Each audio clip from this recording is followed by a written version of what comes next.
Where would you like me to start? I mean, listen, the work rate of all the players on the field was absolutely incredible. Both teams. I mean, for that turnaround to go out and put in a performance like that, it was a very hard fought game. You know, the quality wasn't always there, but the application and the work ethic is so impressive. And you know, listen, we wanted to hold on for that point. We were very frustrated with ourselves that we got ourselves in a good position. But then once we conceded, we wanted to fight for that point, and we didn't want to give away anything that we could control towards the end. So for that, I'm exceptionally proud of every player and I suppose for every player in both teams, because that's a great display for women's soccer.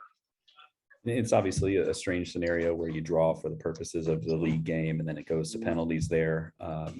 Did you practice penalties this week? Did you anticipate it? And then once you got to it, how did you determine the 5 that you wanted to step up? No, we didn't practice penalties at all during the week because we were hell-bent on winning this game. So when we got ourselves in that position, we asked players to step forward and try to enjoy the occasion. You know, it's not easy when your legs are dead and step forward and take penalties, but the execution was top class and fair play to everybody that took part.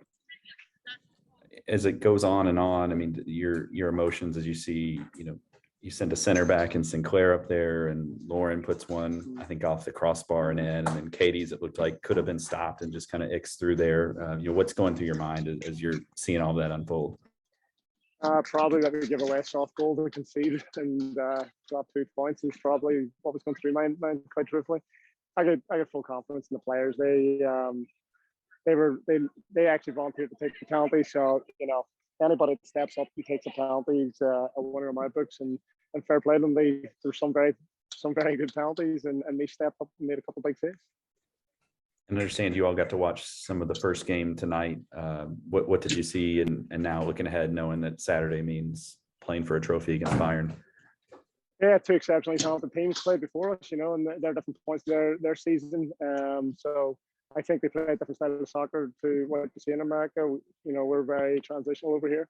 They're very composed and relaxed on the ball and look to build out of the back and look to create certain patterns and manipulate the opposition shape. So that'll be a really good test, and it'll be a good eye opener for many players as well, and for me as a coach as well. It's fantastic to go against some of the best teams in the world. That's a privilege. So looking forward to it.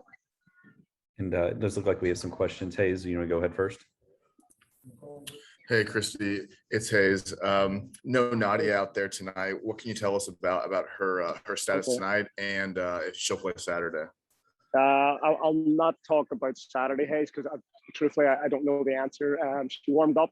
She had a little bit of a tight hamstring yesterday, and we said, you know, let's get her moving, let's get her warmed up. And Nad's an experienced pro, and she said it doesn't feel like it's ready to go. So it was literally 5 minutes before the end of the warm up, and we removed her. So we're going to be very, very cautious with her.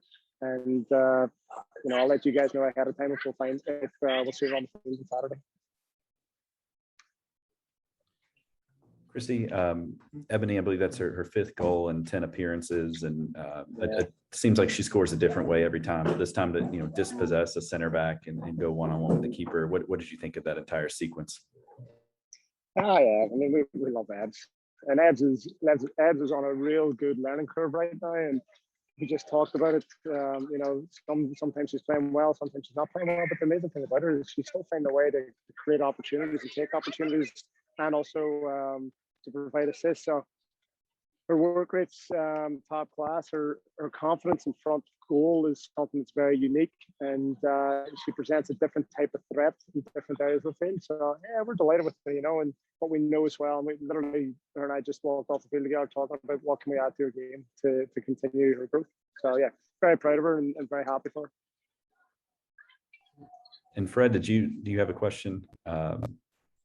Sorry, I think I'm getting a question from text, so I'll ask you one more before I get that. Christy, unique scenario. I think that was the first time we've seen penalties in this stadium. What did you think of the environment? The crowd, by the way, it was the largest crowd to see a Racing game yet.